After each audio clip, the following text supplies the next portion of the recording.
Tanjiro लगातार नीचे गिर रहा होता है और उसे कुछ समझ नहीं आ रहा था कि यहाँ चल क्या रहा है। और तांजीरो काफी तेजी से नीचे गिर रहा था, जिससे अगर वो जमीन के साथ टकराए तो उसकी जान भी जा सकती है। तो तांजीरो टकराने से बचने के लिए अपने ब्रीदिंग को यूज करने को सोचता है, लेकिन वहाँ पर हवा का बहाव काफी ज्यादा तेज था, जिससे तांजीरो अपने ब्रीदिंग को यूज नहीं कर पाता। लेकिन तभी कोई तांजीरो को पकड़ लेता है, जो कि वाटर हाशिरा ग्यू टामियो का होता है। ग्यू तांजीरो को बचा लेता है और तांजीरो ग्यू को थैंक्स बोलता है। और तभी तांजीरो के पीछे एक डीमन आ जाता है, जिसे तांजीरो वाटर ब्रीदिंग का फर्स्ट फॉर्म को यूज करके मार देता है। और तभी ग्यू तांजीरो को जोर से चिल्लाता है, क्योंकि तांजीरो के पीछे बहुत सारे डीमन आ चुके थे। लेकिन ग्यू और तांजीरो अपने वाटर ब्रीदिंग का थर्ड और सिक्स्थ फॉर्म को यूज करके उन डीमंस को बड़े ही आसानी से मार देता है। फिर तांजीरो को उल्टी जैसी लग रही थी, क्योंकि उसने बहुत दिनों के बाद वाटर ब्रीदिंग को यूज किया था। ग्यू ये देखकर हैरान होता है कि तांजीरो को अटैक से पहले ही पता चल गया था कि ग्यू कौन से फॉर्म का यूज करने वाला है, और उसी फॉर्म से रिलेटेड फॉर्म को तांजीरो अटैक करने के लिए यूज करता है। ये सब देखकर ग्यू कहता है कि तांजीरो तो एक पहुंचा हुआ खिलाड़ी है, और वो दोनों वहाँ से आगे बढ़ते हैं। दूसरी तरफ सरपेंट हाशिरा ओबानाए और लव हाशिरा मित्सुरी बहुत सारे डीमंस के बीच फंस जाते हैं। लेकिन ओबानाए अपने सरपेंट ब्रीदिंग का फिफ्थ फॉर्म को यूज करके उन सभी डीमंस को मार देता है। मित्सुरी ओबानाए की ऐसी फाइटिंग स्किल देखकर उसकी बहुत तारीफ करती है, और वो काफी ज्यादा खुश भी होती है, क्योंकि ओबानाए उसकी इतनी चिंता करता है। और नेक्स्ट सीन में बहुत सारे डीमंस को मार के स्टोन हाशिरा ग्यूमे और मिस्ट हाशिरा मुइचिरो बड़े ही तेजी से आगे बढ़ रहे थे। और रास्ते में वो दोनों मास्टर कागाए के बारे में बात कर रहे थे कि कैसे उन्हें मास्टर कागाए ने जख्मी हालत पर संभाला था। और ये सब सोचकर मुइचिरो इमोशनल हो जाता है और काफी गुस्से से बोलता है, मैं कसम खाता हूँ, मैं तुझे मार दूंगा और तुझे नर्क में भेज दूंगा। मुजान, तूने सिर्फ मेरे भाई को ही नहीं, हमारे मास्टर जो कि मेरे पिता जैसे थे, तूने उन्हें भी मुझसे ले लिया। और ये सब सुनकर ग्यूमे भी गुस्सा हो जाता है और मुइचिरो को साहस देता है। और दूसरी तरफ हम विंड हाशिरा सानेमी को देखते हैं, जो कि बिल्कुल शांति से एक जगह पर बैठा हुआ था। और सानेमी खुद को ही कोसने लगता है, क्योंकि वो मास्टर कागाए की जान नहीं बचा पाया। तभी वहाँ पर एक डीमन आ जाता है और सानेमी अपने जगह पर बैठे हुए ही उस डीमन को मार देता है। लेकिन तभी उसके सामने और भी बहुत सारे डीमन आ जाते हैं, और सानेमी गुस्से से कहता है कि ये डीमन तो एक के बाद एक बढ़ते ही जा रहे हैं। और हम सानेमी के फेस को देखते हैं, और वो इतना ज्यादा गुस्सा होता है कि उसके आंखों से आंसू निकलने लगते हैं। और सानेमी कहता है, आ जाओ, मैं तुम सबको एक बार में ही खत्म कर दूंगा। और दूसरी तरफ हम इनोस्के को देखते हैं, जो कि अपने स्वॉर्ड को निकालकर बहुत सारे डीमंस को मार देता है। इनोस्के को ये तक नहीं पता था कि वो आखिर पहुंच कहाँ गया और आगे उसके साथ क्या होगा। लेकिन इनोस्के इस बात से बहुत खुश था कि उसे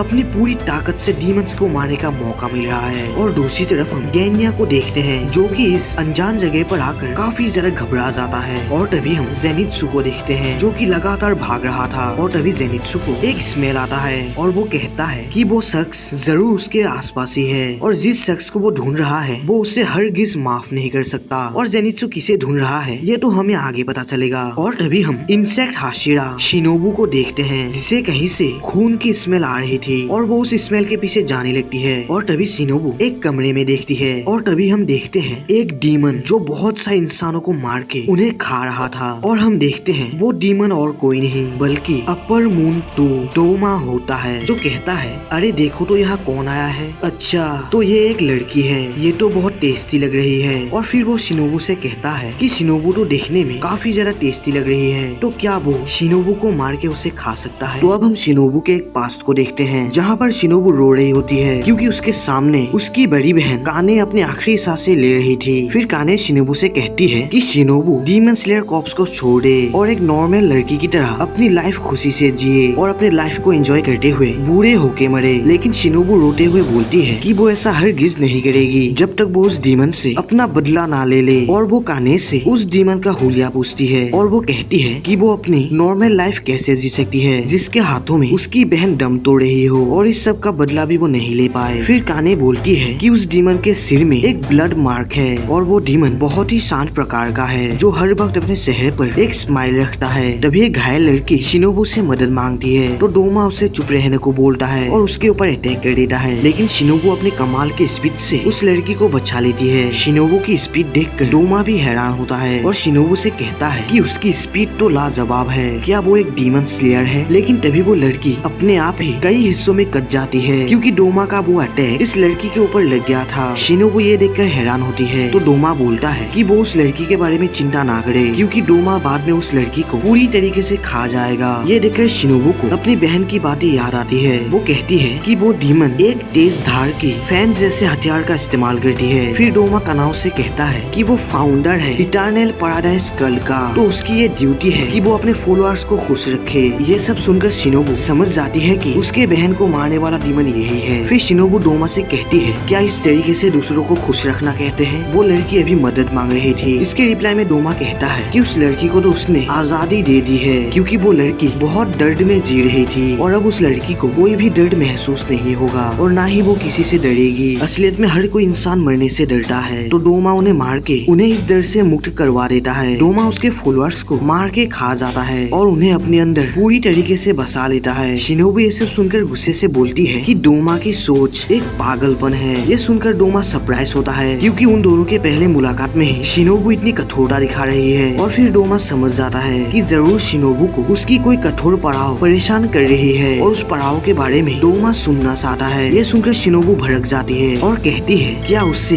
ये हारोई देखकर कुछ याद नहीं आ रहा। ये हारोई उसी का है जिसे डोमा ने मारा था। फिर डोमा को काने के बारे में याद आता है और वो कहता है वो लड़की जो फ्लावर ब्रीडिंग को यूज करती थी वो बहुत खूबसूरत और बहुत काबिल लड़की थी। मुझे इस बात पर अफसोस है कि मैं उस लड़की को मार के उसे पूरा नहीं खा पाया। ये सुनकर शिनोबू अपने इंसेक्ट ब्रीडिंग से डोमा के आंख पर अटैक कर देती है और शिनोबू इतनी ज्यादा फास्ट थी कि डोमा अपने हाथों से उसके अटैक को नहीं रोक पाया। लेकिन डोमा अपने ब्लड डीमन आर्ट से शिनोबू को दूर कर देता है और डोमा का थोड़ा अटैक शिनोबू को लग जाता है। उसका अटैक इतना ज्यादा ठंडा होता है कि वो एक ही पल में एक इंसान को जमाकर उसके टुकड़े टुकड़े कर सकता है। फिर डोमा शिनोबू की स्पीड की तारीफ करता है और कहता है कि वो अपने स्वॉर्ड को इस तरीके से घुसाकर ये लड़ाई नहीं जीत सकती क्योंकि एक डीमन को मारने के लिए उसका गला काटना पड़ता है। इसके रिप्लाई में शिनोबू कहती है उसे पता है कि वो अपने स्वॉर्ड को इस तरीके से घुसाकर नहीं जीत सकती, लेकिन बात अगर जहर की हो तो बाजी पलटा जा सकता है। तभी हम देखते हैं डोमा की आंख पर जहर फैल चुका था और वो नीचे गिर जाता है और जहर की वजह से खून की उल्टी करने लगता है। शिनोबू को यह डाउट था कि उसका ये जहर एक अपर मून के ऊपर काम करेगा या नहीं। फिर डोमा शिनोबू के जहर की तारीफ करता है लेकिन फिर वो उस जहर को धीरे धीरे एब्जॉर्ब करने लगता है और अब डोमा को पता चल गया था कि शिनोबू अपने जहर को अलग अलग टाइप में चेंज कर सकती है और वो ऐसा तब करती है जब वो अपने स्वॉर्ड को अपने कवर में घुसाती है। फिर डोमा हंसते हुए कहता है कि शिनोबू का जहर तो काफी पावरफुल है और वो शिनोबू के बाकी जहर को भी देखना चाहता है कि क्या वो उसके ऊपर काम करेगा। ये सुनकर शिनोबू लड़ने के लिए रेडी होती है और कहती है कि उसे ये पहले ही पता था कि उसका जहर एक अपर मून के ऊपर काम नहीं करेगा, तो वो इस बार अपने असली जहर का टेस्ट करवाएगी।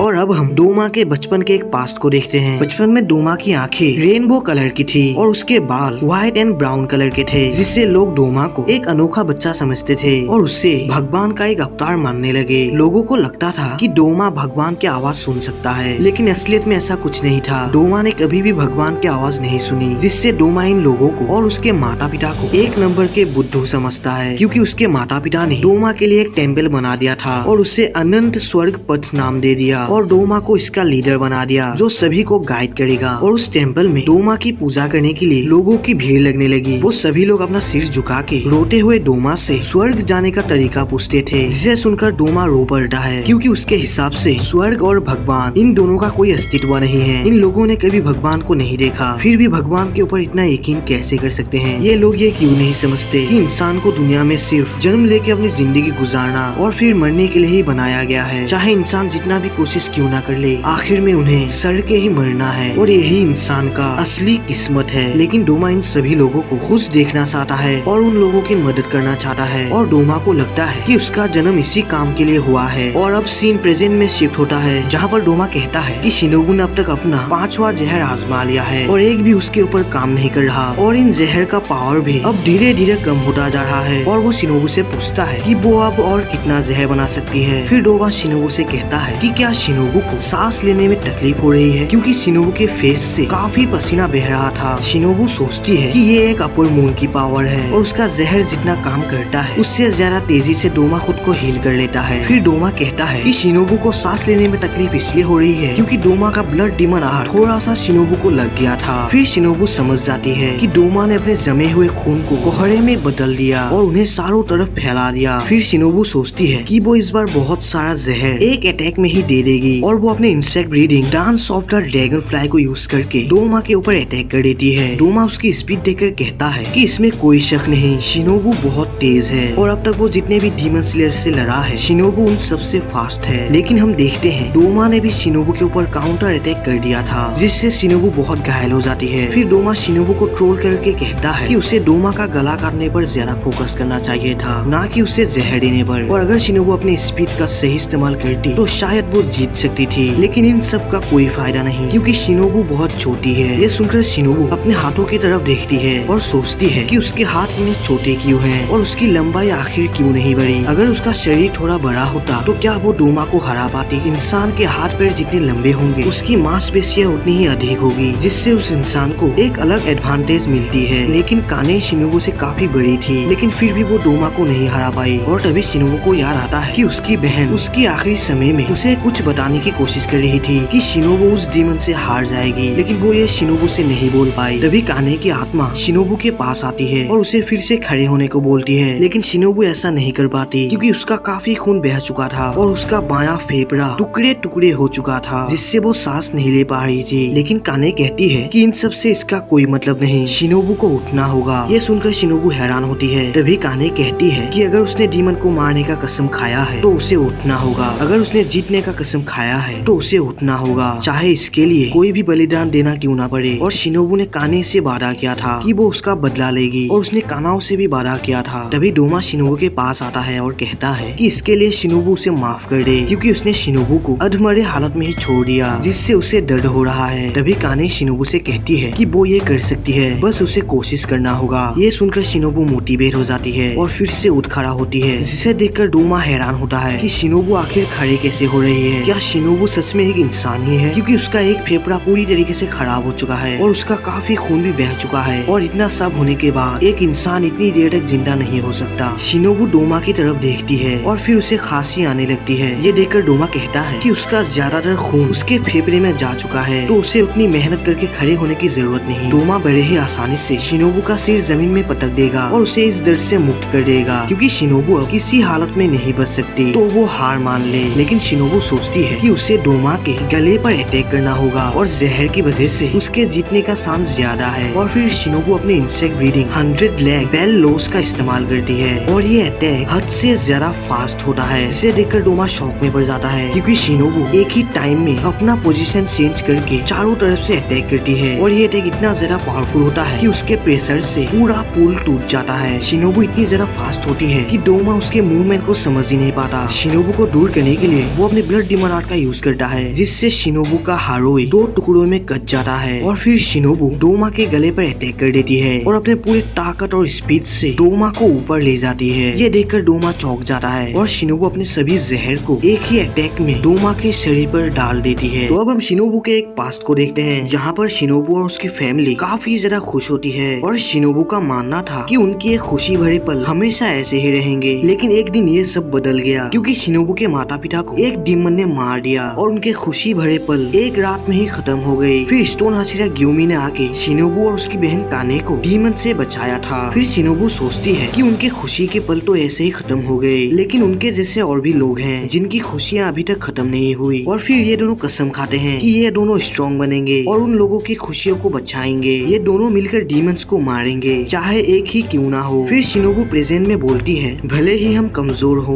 भले ही हम डीमन के गर्दन नहीं काट सकते, लेकिन अगर हमने एक डीमन को मारा तो उससे 10 लोग बचेंगे। लेकिन अगर हमने एक अपर मून को मारा तो सैकड़ों लोग मरने से बचेंगे। इससे कोई फर्क नहीं पड़ता कि मैं ये काम कर सकती हूँ या नहीं, लेकिन ये काम ऐसा है जो सिर्फ मुझे ही करना है। फिर शिनोबू को तांजीरो की एक बात याद आता है जहाँ पर तांजीरो बोलता है कि क्या शिनोबू गुस्सा है। और प्रेजेंट में शिनोबू सोचती है तुम उस दिन सही थे तांजीरो, मैं गुस्सा थी और मैं बहुत लंबे समय से इस गुस्से के साथ जी रही हूँ क्योंकि मेरे माता पिता को मार दिया गया, मेरी बड़ी बहन को मार दिया गया और कानाओ को छोड़ के मेरे बाकी सभी स्टूडेंट्स को मार दिया गया। और वो आओए, कियो, सुमी और नाहो के बारे में याद करती है कि अगर उनके रिलेटिव्स को डीमन ने नहीं मारा होता तो वो अपने फैमिली के साथ खुशी से रहते। और यही सब बातें शिनोबू को परेशान परेशान कर रही थी। तभी शिनोबु ये देखकर हैरान होती है कि उसका जहर डोमा के ऊपर काम क्यों नहीं कर रहा और शिनोबु का हाथ ब्लेड से फिसल जाता है और वो नीचे गिरने लगती है। लेकिन डोमा अपने आइस टेक्निक से शिनोबु को पकड़ के उसे गले लगा लेता है और शिनोबु से रोते हुए कहता है कि शिनोबु ने बहुत अच्छा किया, उसने काफी मेहनत की। और वो शिनोबु को ट्रोल करके कहता है, मैं ये देखकर बहुत हैरान हूँ कि तुम जैसे एक कमजोर लड़की